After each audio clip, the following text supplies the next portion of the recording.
it's time for us to get into the community development segment. Now, one of the things that has been troubling a lot of people in various communities is the state of roads. Now, even when a road is being constructed, it doesn't sort of take away, there doesn't seem to be any respite from the challenges of the existence of a road, you know. Now, the existence of a bad road, you know. And we have a report for you concerning the Ofankor-Nsawam road. Now, of course, you can imagine as the surface of the tarmac surface of the road has been removed, there's a lot of dust blowing up and all the rest. And residents are not happy about this, as you would expect, right? Let's take a look at this report. When we come back, we'll have a conversation with the engineer in charge of the project. This is the Ofankor-Nsawam Junction project. The project is a 33.4-kilometer stretch on both sides. When completed, would have a number of interchanges, footbridges and underbridge.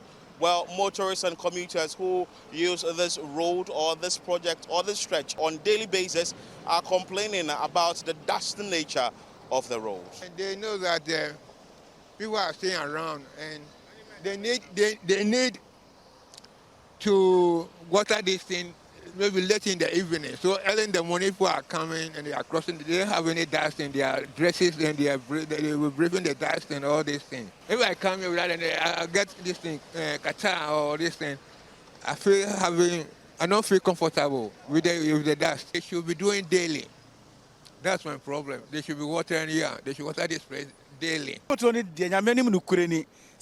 Government net me and no man kasama ye bibia for my because those time na bibia auto wa hebia and enkoso ukọ dem one, that's the power program for them esaniama intimate say government dey point contract na ma dia and mo dia say anytime you need nsuo be dem e be goof kwan so na mfuto na dey akọ ya we amukọ ma ba ha omukọ yi omu mabio mo about 12 so omukọ break 12 from go break no. Omo maybe 2 o'clock. It foot that's in fact, once my mission was 50 me by you. But that's the Musa copim say Adebechi.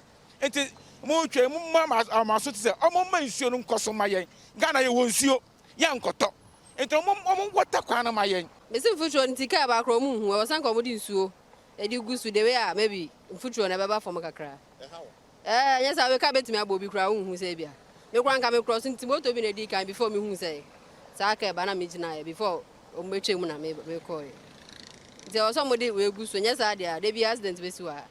Chief Resident Engineer for the Ofankor-Nsawam Junction project, Engineer Kwabena Bimpon, says that the contractors on the project are aware of the dusty nature of the road and steps have been initiated to get the situation addressed.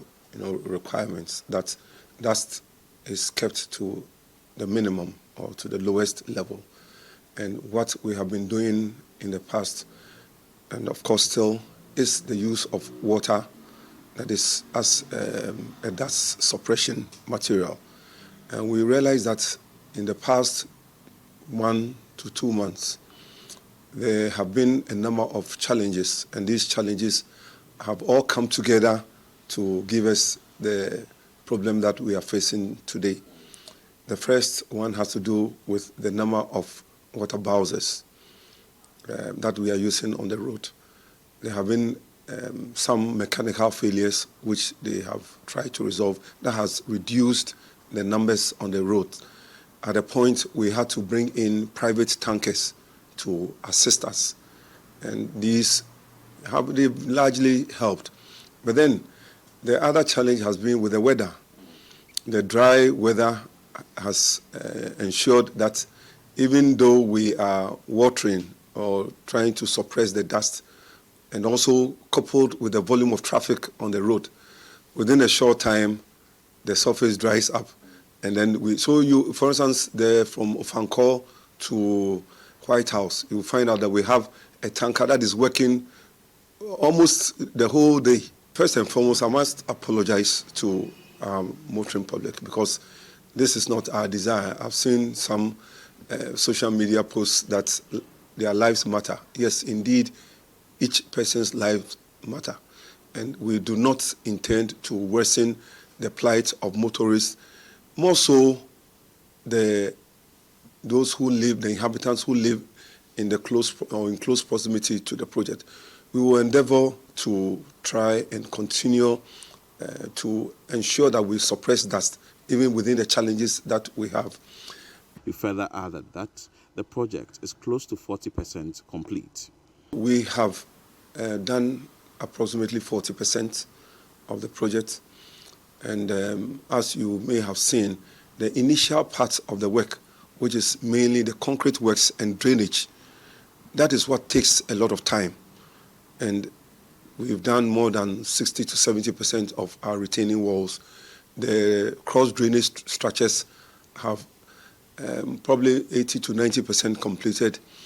We have started the U-drains, which is the longitudinal drains, and they are also progressing steadily, because we need to do all these things before we can start with the road works. And when I say road works, the pavement works.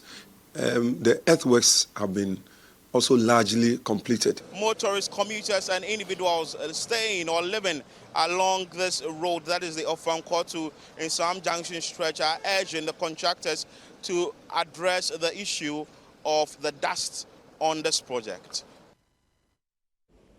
Oh, so there you have it, a report brought to us by our colleague Philip Ni-Latte. Now, we have engineer Kwabena Bimpong on the line. He's the chief resident engineer of the Ofankor-Nsawam project, and I might as well add that he's also the president of the Ghana Institution of Engineering. Good morning, engineer. Good morning. Good morning to your cherished viewers. All right. Now, clearly, road projects takes a lot of effort and time. Where are we in terms of timelines? You said we are 40%, about 40% done, but what does that mean in terms of timelines, as far as when the project ending is likely to be? Well, thank you very much, David. Per our program, this project started in June of last year. So, well, we are in 2023, so 2022. Okay. 2022, and this was supposed to be a 2-year or 24-month project. Now, as you have mentioned, we are currently around 41% complete. Okay. And when I say 41% complete, what I mean is that we have done, about 71% of our retaining walls. We have done almost 50% of our footbridges. We have 10 footbridges, and also we do have 4 interchange, overpass, and an underpass. So at Obiman, we've done almost 60 to 70% of the bridge works. That is an overpass. Then we have mid-year 2, we are probably around 40% of the works. Amasaman interchange. Amasaman is going to be an interchange. There we've done only about 15%. Okay. And the last one is the Nsawam underpass. That we have not yet started. Now, in terms of the roadworks, we have done quite a lot of the earthworks, and here I'm talking about 60 to 70% of the earthworks. We have not started with the pavement works, and pavement works is made up of the gravel, sub-base, stabilized sub-base, crash rock, and the tarmac or the asphalt, as you did mention. So by and large, these are the major works which have been done. We have also done all the, let me say about 85 to 90% of the cross-drainage structures. And by cross-drainage structures, I mean the culverts and when we say culverts, we have the pipe, the box culverts. We've done all of that.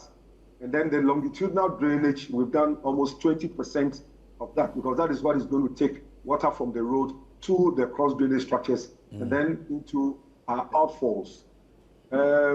We have a railway bridge just at Ofankor. That's we've done about 40%. So by and large, in general, we have tackled what I call the most difficult parts of the project, and those are the works which take time. And this, we are talking about the concrete works. The other works, which will be the pavement works, usually go very fast. Okay. So that is where we are. Okay. Thank you. Now, looking at the timelines that you were given initially to a 2-year project, does it look like we will overshoot, or we will be able to get done within the time, considering that we have under 6 months to go? Yeah. Even though the contractor has not come back to us with a request for extension of time, it is clear from the technical point of view that it is going to overshoot. Okay. But then the plan is that by the end of this year, we should have done a substantial part of the work and open the road, at least some portions of the road, to traffic, because we are doing a 10-lane road. So we will do at least 4 lanes, open them to traffic, then we can concentrate on the other 6 lanes. Okay. Wow, that's a huge project then. Do we have examples of other 10-lane roads in the country anywhere? No. Okay. No, we do not. Okay. We do not. Okay. Yeah. Now, how does a project like this? I'm just thinking, when you said 10-lane, how does that feed into the other existing roads? Because I know that on the Nsawam end going towards Nsuhum has already been done. On the Ofankor end going towards Achimota, that too exists already. So how does this expanding this section affect the other roads that are already existing? Okay, thank you very much. Now, we have 2 types of traffic on this particular route. You know that this is what we refer to as a national route 6, and this takes traffic all the way from Accra to all the way to the borders. Okay. Through Kumasi. Therefore, that traffic is what we call the through traffic, and then we have the what I would also call the service roads, which will be catering for commuters who are probably going from Nsawam to Accra. Okay. And that is a substantial portion of the traffic stream. Okay. So what we are doing is that we are trying to separate the traffic, because the traffic needs or the traffic demand, different, and the way they operate are different. Because if you have those who are using trotros and everything, they would have to be on the service road. Yeah. So it is going to fit in perfectly in the sense that all the commuter traffic, by the time they get to Nsawam, and this is always based on studies that have been done. Okay. And these studies is what give us that confidence that we are able to separate the traffic. Then the through traffic can move very quickly. Okay. And those who are on the service roads will go to the surrounding towns and villages. And you know that Accra is expanding very, very, very fast in this area. Yeah. Yeah. All right, engineer, as we await the project's completion, how is the health of residents and road users being addressed amid the overwhelming dust, and which can also lead to accidents? Yes, and very much so. That is very true. And we have not in any way tried to defend the challenges that we are facing, even though there are many. And in your reports, I did mention that these challenges have seem to have come together, just around the same time. And I will mention, and I apologize to residents and the community, public, that we are doing our best, to suppress the dust. But these challenges are also real, and they are, like I mentioned, they've all come together. There seems to be some connivance to give us challenges. Now, these start from the dry weather. The dry weather has made it impossible to water the roads, and then within probably 2-3 hours, we just come back and then it's dry. And we are watering. There's also some level of shortage of water. Sources of water. A lot of these water sources are dried up. So we had a meeting 3 days ago where we, the whole meeting, which was supposed to be 2 hours, half was spent on the dust situation. The contractor has had about 10 water bowsers, which were working. But then just around December, January, 5 of them broke down. So we brought in 4 more to augment the fleets. And that is what we currently have, which is working. Now, we've also asked the contractor to open up more sources. Luckily for us, the Pokwasi area, that is the Guapo, has is an evergreen water source. So we've asked that they relocate some of their pumps to that area so that at least for the session from Ofankor to the White House it will be shorter for them to be able to have a short turnaround in terms of sources of water. So these are the challenges. But then, like I said, we are working very hard to ensure that we reduce the dust in the air. And as you alluded to it, yes, it is a health concern. And secondly, it is a safety concern, because if you speed on such a dusty road, you don't see your front. There's going to be a reduction in your vision, and that could lead to accidents. All right, so engineer, so finally, we are looking at what, maybe early next year to complete? Surely, but then we are not going to wait till early next year and keep commuting public, the dust.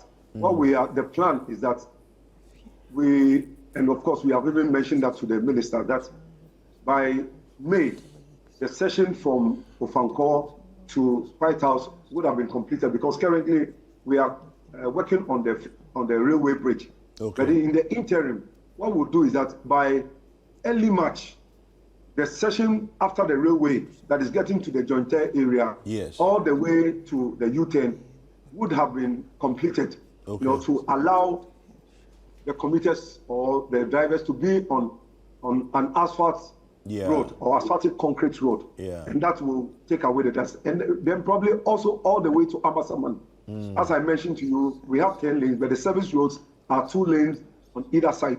That will also be completed to allow us to move the traffic. But then the other challenge has to do with, we have about probably over 100 court cases pending in the Amasaman High Court and also in Nsawam, because residents or some people have built in the right of way. And in our attempt to remove them, we have removed quite a number of people, because we have paid compensation since 2005. But when they constructed the 4-lane, a lot of people thought that was the end. And therefore they came back into the road space. And now that we have, and of course they bought these lands from the landowners. So now that we are removing them, they have also taken us to court. And as law-abiding citizens, we cannot just go and demolish their houses. Those who have genuine cases, we are looking at them. For instance, the Amasaman interchange. There's a corridor which we are going to construct. There we are working to pay compensation. But then for those who are in the right of way, we will have to fight the case. And you know how these cases take quite some time. Now, we also have electricity and water lines along the same stretch.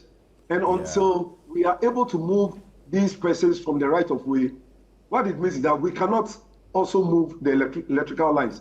So if you drive from Ofankor all the way to Nsawam, you will realize that on the left-hand side, we have quite a number of high tension, that is 33 kV lines. And there is also a 300 millimeter water line from Nsawam along the same stretch. All these would have to be moved.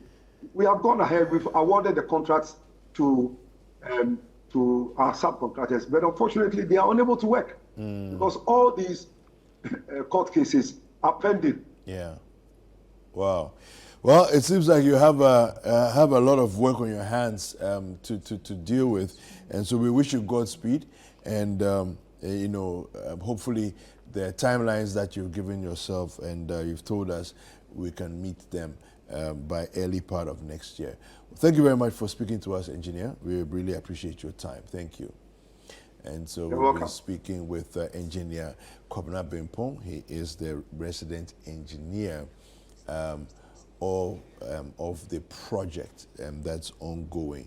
We also have a gentleman who is a resident of the community there. He is Ray. Ray, good morning. Good morning. Yes, welcome to Breakfast Daily. Thank you. All right, we want to hear from you as a resident. Share with us some of your experiences. What's living in that area day to day? What is it like? First of all, exactly where do you live? And then what's living like there on a day to day like? So I live beyond the Ofankor area. That's from John Tay. If you drive down a little. Yes. Around the interchange proper, the Purpose interchange proper. Yes. So yes. I use this road on daily basis. And to answer your question, the impact for motorists has been very, very severe from the start of the project till now. Yeah. Sometimes they will divert the road, and when they divert it, the alternative route that is created for motorists is so bad. Yeah. The last time Freema was introducing Phillips' report, she mentioned that the impact on motorists and in terms of cost of maintenance of their vehicles is serious. Yeah. And that's very true. Some of us have had to change shock absorbers, links, what have you. And when you get there, it creates severe traffic. Sometimes when you're coming down the place, you wonder what is happening. Is it that a vehicle has broken down? And you get there only to realize that it is because the alternative route that has been created is not motorable enough. And the big trucks that also ply the road, when they get there, because the place is hilly, they break down. And sometimes traffic will pile all the way to Taifa Junction. Wow. It's so bad. And now that the situation is getting better with regards to the road as it's expanding, the dust that Philip spoke about the last time is unbearable. Yeah. So you can't wash your car because you wash it, by the time you go and come back, the car is covered in dust. True. Now, so for you as a resident, what are some of the things you've done or are doing to try and make life a little more bearable? I mean, you mentioned the dust, which is a major issue. You mentioned also the traffic buildup, which is also a major issue. What are some of the things you've done or are doing to make life a little more bearable? Well, as an individual, a group of individuals, what can you do? I mean, you are limited in your, maybe your abilities or whatever you can put together. So, time and again, if you ask Philip, he will tell you. I've time and again had to call him to tell him that he should come to the place with the cameras to let everybody know what is happening. And that was what culminated in the recent report that he filed. Yeah. And even yesterday, when I was going to work, the situation was a bit okay. And even coming back, you can see that the report has had an impact. And they are watering the place more frequently. A bit frequently than before. We are just hoping that maybe it will not be a 9-day wonder or the situation will not return to how it was early on. So for an individual, you can't do much because this is a project that we are all happy that it is going on so that when they finish, coming home and going to work will be less stressful. That's what we are looking forward to. Yeah. And it is taking shape gradually, actually. It's taking shape. Well, I mean, we are hoping that by the end of the construction, living in your area will now become like a first class, part of Accra. But I think it's a very real challenge that you are having to deal with. And I'm more concerned about the dust issue, because it infiltrates houses. So even your cars, yes, your car will be dusty, but what about the dust in the bedrooms, in the homes, of people? A film of dust every day on your bed. You're going to be inhaling that. All those things are very challenging. Do you think in the last maybe a year or so, have you noticed health challenges? Have you noticed any of those things like at home with the people that you live with? Okay, so to be fair, in my case, I don't live directly close to the place. Okay. But as I traverse the place day in, day out, when you get there, you are affected. One, I mentioned the vehicle, the impact on your vehicle. You can't even wash it. Because you wash it today, the next moment, the car is covered in dust. But for those who ply the road, I have a colleague I travel with. Okay. There are times that he has to use public transport. He tells me that he has to wear a nose mask because he's in public transport in the mornings. And when he gets to work, his shirt is covered in dust. He will have to dust himself. I also spoke with somebody who says that there's a shop that the person operates near the area of the construction. The person had to close the shop because they are unable to bear the dust. It's so much for them. Yeah. Wow. And you talk to people, those who use public transport especially will tell you that from this place, let's say from Ofankor towards even Nsawam, it's so bad. Those who use public transport, they don't have the luxury of maybe rolling their windows to enjoy conditioners and the rest. That's true. So for them, it's a real struggle. It's a real struggle. Well, Ray, thank you very much for speaking to us. We wish you well. We've been speaking with the engineer as well, and he has been giving Thank you for having me. assurances that you're going to be watering more frequently, as you mentioned. They've started watering more frequently. We hope that they'll be able to get more water bowser trucks on the road to suppress the dust and do it more frequently throughout the day. Chris, it's a huge challenge because I'm thinking about it. I'm asking myself, what do? The road has to be constructed. Yes. Right? And you have trucks breaking down. True. And I've felt this before because I live in East Legon Hill. So when that road was being constructed. And now even at the other side of East Legon Hill, that's around the church, the Macarius Church. They were fixing that road too. So yes, I really understand what you're going through. It's a lot. And talking about your cars, the dust. In the house, even the dust, let's assume that even the dust is the cheapest of the problems because that one is just water and you sprinkle water. I say sprinkle. You use the water hose and your dust is gone. Of course, it will come back in a few minutes. But the issue of the breakdowns, the issue of the spare parts, the issue, those costly things. And the longer you spend in traffic, the more fuel you burn. Exactly. Right? Exactly. So then it means your fuel bill also goes up. You're spending more. So all of these are, well, I guess we are looking at modernizing the city. So maybe it's an expense that we have to No, I don't have a problem. For a exactly. season, and I'm sure we all don't have a problem with modernizing the city, but can it just be done a little bit faster? Yeah. Can the pace be a bit faster? Yeah. Well,